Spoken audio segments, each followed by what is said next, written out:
Hi, I'm Gordon Christensen, and I'm very pleased to deliver 3 presentations for the 2023 Greater New York Dental Meeting at the Javits Convention Center in New York City on November 27 and 28. We would like to have you in attendance. There are many new and exciting devices and technologies and concepts in the profession, some of which can significantly influence your practice and your patients. Depending on the audience interest in these programs, among the topics I'll be discussing are the state of the profession, diagnosis and treatment planning, and wow, has that changed over the last while? Aesthetic dentistry, including the dilemma of zirconia with 2 big bricks banging together that don't wear down. Operative dentistry, your bread and butter. New technology, some of them actually work and some of them are worse than analog.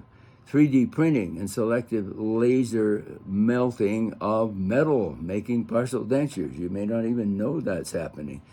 Implant dentistry. Occlusion. Occlusion is severely in need of education now because of the zirconia and how it does not wear.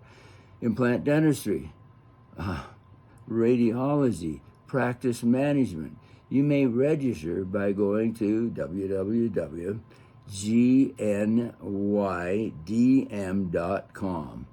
You'll learn a lot in this course, and I guarantee you, you know me, you can implement it the day you get back into practice.